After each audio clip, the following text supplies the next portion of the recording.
한 노년의 어르신이 계셨습니다. 정말 하루하루 열심히 폐지나 재활용을 이렇게 구해서 또 팔고 그렇게 근근히 참 살아가시다가 어느 날 세상을 떠나게 되셨습니다. 아마 자녀도 없었던 듯 합니다. 그래서 이제 사람들이 어르신을 이제 장례하고 이렇게 이제 유품이나 이런 것들을 수습하기 위해서 어르신 사시는 곳에 가서 막 정리를 하는데 어르신 침대 밑에서 굉장히 큰 금액의 돈다발이 발견되었습니다. 사람들은 굉장히 놀래하면서도 의아했습니다. 아니, 이 어르신 매일 그렇게 돌아가시기 전날까지도 폐지 주우시고 그렇게 힘겹게 살아가셨는데 아니 이 많은 돈을 가지고 왜 그렇게 사셨지? 설마 이게 있는 줄 모르셨나? 잊으셨나? 아니면 이 돈을 설마 어떻게 쓰시는지를 몰라서 그냥 계속 그렇게 사셨나? 여러분들이 생각해도 참 이해가 안 되실 겁니다. 그 많은 돈을 가지고 왜 그렇게 근근히 힘겹게 살아가셨을까? 그런데 이 정말 이해할 수 없는 모습들이 오늘 그리스도인들에게서 발견된다는 사실입니다. 어떤 모습이냐면요, 정말 하나님께 엄청나게 큰 복을 받았습니다. 오늘 본문에서 보면 그 복을 하늘에 속한 모든 신령한 복이라고 표현을 합니다. 그러니까 이거는 세상에 우리가 상상할 수 있는 그 모든 복과는 비교할 수 없을 정도로 너무나 크고 위대한 하늘에 속한 너무나 신령한 복이라는 그 복을 받았다는 것이죠. 그런데 그 복을 경험하지도 못하고 누리지도 못한 채 살아가는 그리스도인들이 너무너무 많다는 것입니다. 마치 그 엄청난 돈을 가지고도 쓰지도 못하고 늘 고생만 하며 전전긍긍했던 그 어르신처럼 말이죠. 어떤 분들은 그렇게 생각할지 모르겠습니다. 나는 그런 복을 받은 적이 없는데, 하나님은 나에게 그런 복을 주신 적이 없는데. 자, 오늘 본문에 바울이 이야기하는 하늘에 속한 모든 신령한 복이라는 것, 이것은 뭔가 신앙생활을 정말 잘해서 정말 열심히 해서 전도를 막 많이 하고 성경을 많이 읽고 기도를 막 많이 해서 하나님이 상으로 주시는 엄청난 복이 아닙니다. 본문에 뭐라고 이야기합니까? 하나님 곧 우리 주 예수 그리스도의 아버지께서 그리스도 안에서 하늘에 속한 모든 신령한 복을 주셨다. 그리스도 안에서 주어졌다라는 건 무엇입니까? 하나님을 믿고 예수 그리스도를 믿음으로 그리스도 안에 있게 되었을 때에 주어지는 모든 성도, 모든 그리스도인들에게 주어지는 복이 바로 하늘에 속한 모든 신령한 복이라는 것입니다. 그러니까 내가 그리스도인이다, 하나님을 믿는다 라고 한다면 무조건 그 복은 받았다는 거예요. 여기 계신 분 중에 그 복을 안 받으신 분은 단 한 사람도 없을 것입니다. 그런데 문제가 뭐라고요? 그 엄청난 하늘에 속한 신령한 그 복을 받았음에도 불구하고 그 복을 누리지도 못한 채 살아간다는 게 이게 너무나 큰 문제이고, 이것만큼 불행한 그리스도인의 삶은 없다라는 것이죠. 그래서 오늘 과연 우리가 놓치고 있는 그리스도 안에서 우리에게 이루어진 이 엄청난 복이라는 것이 무엇이고, 우리는 어떻게 그 복을 누리면서 살아갈 수 있을지를 이 시간 함께 묵상해 보고자 합니다. 자, 오늘 본문 4에서 5절에 그 그리스도 안에서 주어진 하늘에 속한 신령한 복이 무엇인지를 바울은 이렇게 소개합니다. 곧 창세전에 그리스도 안에서 우리를 택하사 우리로 사랑 안에서 그 앞에 거룩하고 흠이 없게 하시려고 그 기쁘신 뜻대로 우리를 예정하사 예수 그리스도로 말미암아 자기의 아들들이 되게 하셨으니. 먼저 우리에게 주어진 그 엄청난 복이라는 것은 바로 창세전에 그리스도 안에서 우리를 택하셨다는 사실입니다. 창세전에, 그러니까 우리가 태어나기도 전에, 이 세상이 만들어지기도 전에 하나님이 여러분들을 선택하셨다는 거예요. 이 사실, 이 이론은 아마 모르는 분이 없을 것입니다. 그런데 이게 얼마나 큰 복인지를 우리가 잘 모르는 것 같아요. 여러분, 마트에서 그냥 장 하나 보더라도 여러분 어떻게 고르십니까? 하나하나 살펴봐야 되잖아요. 그렇죠? 잘생겼는지 얘가 못생겼는지, 또 원산지도 보고 가격도 따져보면서 가장 좋은 것을 선택하는 것이 너무나 당연하죠. 그런데 여러분, 하나님께서는 우리를 어떻게 택하셨다고요? 우리가 있기도 전에, 이 땅에 태어나기도 전에 이미 선택하셨다는 거예요. 자, 그럼 이게 무엇을 의미하는 것일까요? 하나님은 우리가 어떻게 생겼는지, 성격이 어떤지, 능력이 어떤지 그걸 보고 선택하신 게 아니라는 것입니다. 우리의 어떠함과는 상관없이 하나님은 여러분들을 선택하셨다. 더 놀라운 것은 우리를 자기의 아들들, 자녀로 선택하셨다는 사실입니다.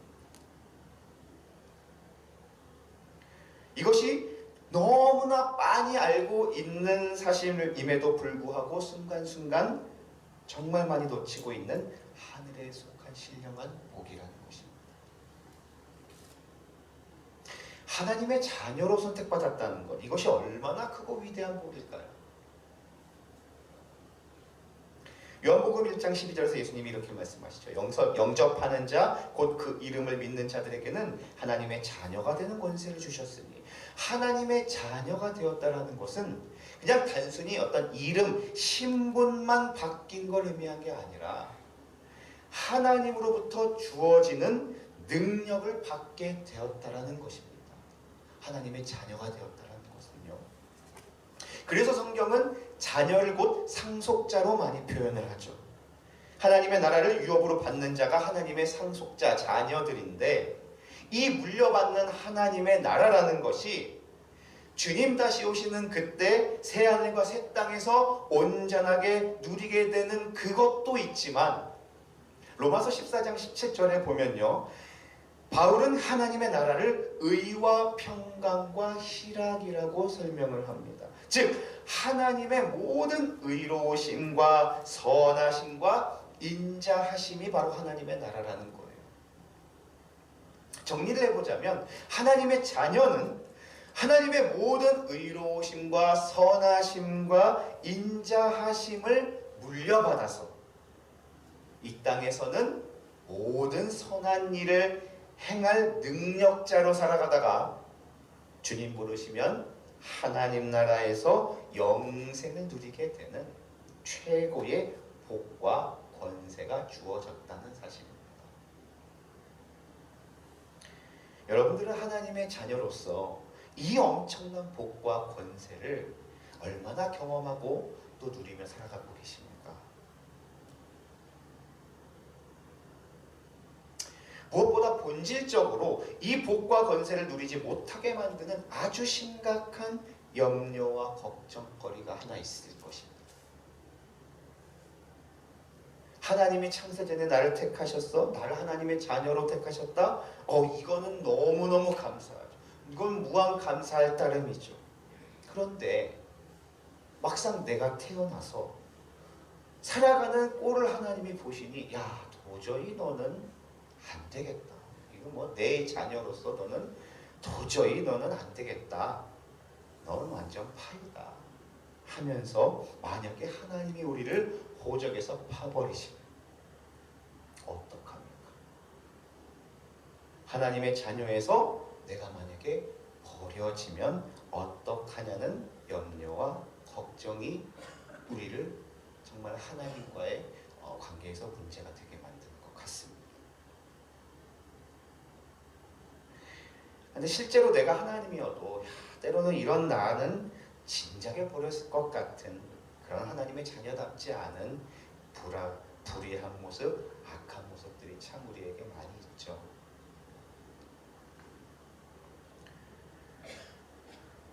그런데 로마서 8장 15절에서 바울은 이렇게 우리에게 이야기합니다. 너희는 다시 무서워하는 종의 영을 받지 아니하고 양자의 영을 받았으므로 우리가 아빠 아버지라고 부르시느니라. 너무나 유명한 말씀이죠. 근데 여러분 여기서 조금 뭔가 마음에 안 드는 표현이 나오는 것 같아요. 양자라는 표현. 입양됐다라는 거 아닙니까? 아니 친자라는 좋은 것도 있는데 굳이 왜 양자라고 바울은 우리를 설명할까? 여기 놀라운 비밀이 숨겨져 있습니다. 그 당시, 그러니까 이 로마서가 쓰여졌을 당시 로마가 지배했을 그 시대에서 로마의 법 중에는 이런 법이 있습니다. 정식으로 입양된 자, 양자겠죠? 정식으로 입양된 자는 다시 버릴 수 없다는 원칙이 거의 절대적으로 적용되었다고 합니다. 심지어 어떤 일까지 있냐면요. 친자, 그러니까 친자식은 아버지의 권한으로 버릴 수 있었다고 합니다. 그것도 좀 이해가 안 되긴 하는데 어쨌든 뭐 어떤 이유에서는 아버지의 권한으로 친자를 버릴 수는 있었다고 하지만 양자는 아버지의 권한으로, 그러니까 내가 걔를 입양했다고 다시 내가 내 권한으로 친자같이 그 양자를 절대로 버릴 수 없다는 거예요.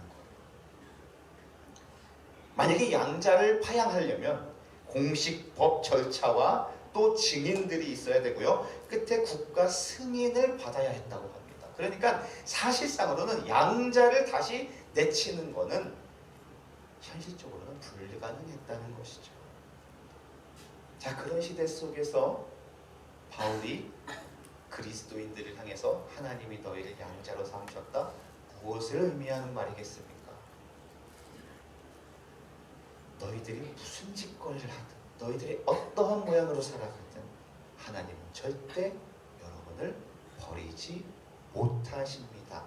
라는 것을 바울은 가르쳐주고 있다는 것입니다.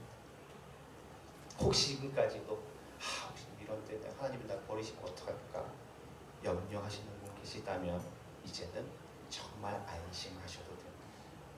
하나님은 우리가 있기 전부터 우리를 택하셨고요. 하나님은 우리를 절대 다시 버릴 수 없는 양자로 삼으셨다는 이 사실을 여러분 꼭 기억하셨으면 좋겠습니다. 이 외에도 하나님의 자녀인 우리의 삶에는 정말 수많은 염려와 근심, 걱정들이 참 많이 있죠. 뭔가 하나님의 자녀답지 못한 참 그런 좀 찌질한 모습들이 솔직히 우리 안에 있다는 것입니다. 먹고 사는 문제, 건강, 일, 사랑과의 관계 등 삶의 전역에 수많은 문제들을 안고 살아가고 있습니다. 물론 하나님의 자녀가 되었다고 아무런 문제도 아무런 근심과 걱정할 일도 없는 것은 아닙니다. 하지만 하나님의 자녀는 그 문제들, 근심과 걱정한 일들 속에서 자녀로서의 복과 권세를 누리며 살아간다는 것입니다.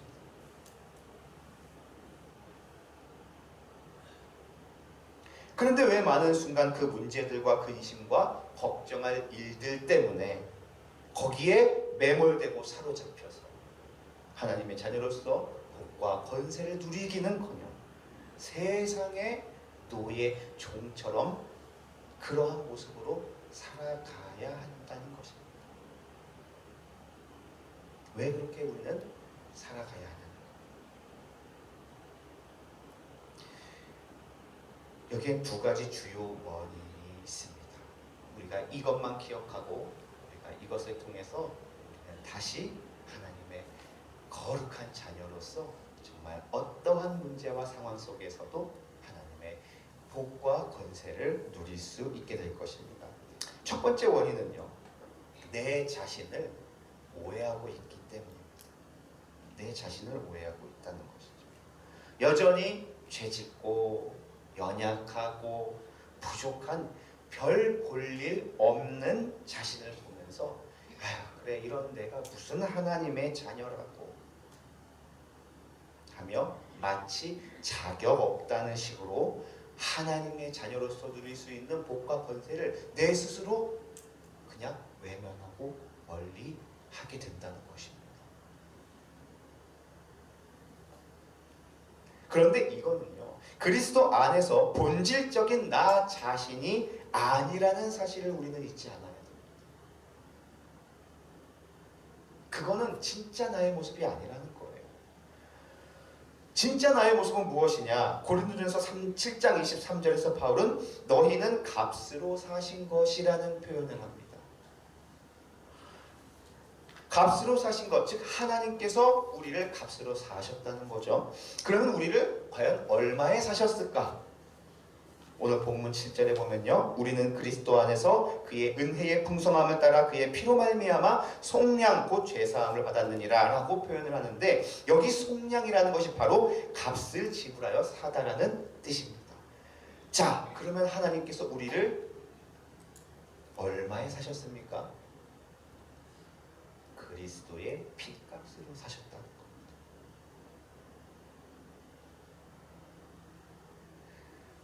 이렇게 자기 아들을 내어주고 산 여러분 한 사람 한 사람을 하나님이 어떻게 바라보시겠습니까?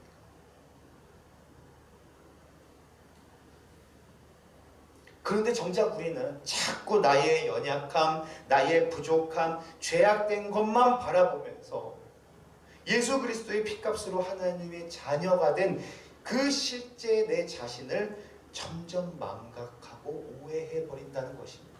그게 진짜 나인 것처럼 말이죠.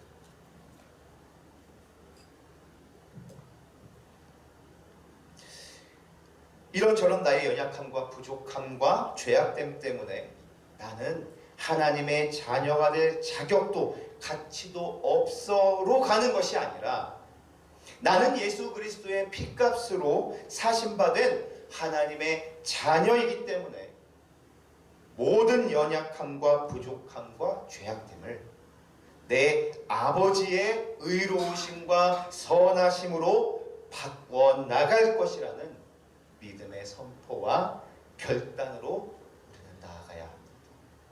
그럴 때 하나님의 자녀로서 복과 권세를 이제 누리며 살아갈 수 있게 될 것입니다. 하나님의 자녀로서 복과 권세를 누리지 못하는 또 하나의 원인은 바로 아버지와의 관계 때문입니다. 아무리 능력 있고 좋은 부모 밑에 태어나고 자라도 만약에 그 자녀가 부모와 담을 쌓고 살아버린다, 부모와 상관없이 그냥 살아버린다면 어떤 혜택과 특권도 누리지 못할 것입니다. 그처럼 우리가 하나님, 아버지 되신 하나님과의 바른 관계 속에 있지 않으면, 성경의 표현대로 하면 하나님과 화목한 관계에 있지 않으면 하나님의 자녀로서 누릴 수 있는 모든 복과 권세들을 누릴 수 없게 된다는 것이죠. 왜 아버지와의 관계에 문제가 생겼을까요? 하나님이 우리를 좀 대면대면하시고 멀리하셔서 그럴까요? 그럴 일은 천하가 무너져도 없을 것입니다. 그렇죠? 하나님은 늘 언제나 우리에게만 시선을 갖고 고정하시고 어떻게 사는지, 어떻게 지내는지, 무엇을 향해 가는지, 무엇을 먹는지, 하나님은 하나하나 우리를 정말 살피시는 그런 분이시죠. 그런 문제가 뭐겠습니까? 우리가 아버지와 멀어지는 거예요.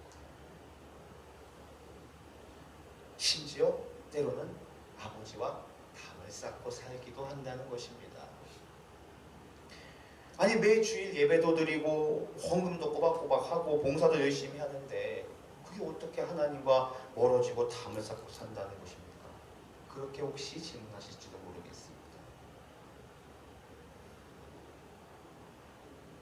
예수님께서 독사의 자식, 회칠한 무덤 같은 더러운 것이라고 부르신 그들은 누구였습니까?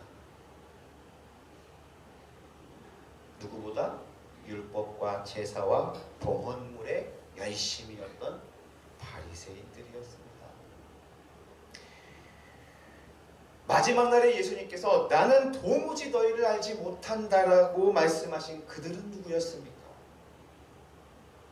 주의 이름으로 선지자 노릇하고 주의 이름으로 많은 권능을 행했다고 하는 그들이었습니다.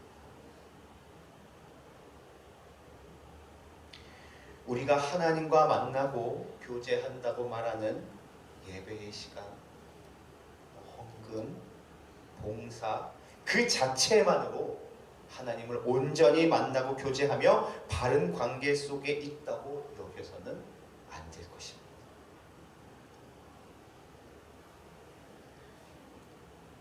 하나님에 대한 사모함과 하나님에 대한 갈급함이 없는 그 어떠한 예배나 헌금이나 봉사는요, 하나님이 아닌 나를 중심에 두고 나의 만족과 유익을 추구하는 종교적인 행위가 될 가능성이 대단히 크다고 합니다. 그러한 예배와 헌금과 봉사는 아무리 드려도, 아니 드리면 드릴수록, 하면 할수록 점점 하나님과 멀어지고 담을 쌓는 결과로 나아갈 수밖에 없다는 것입니다.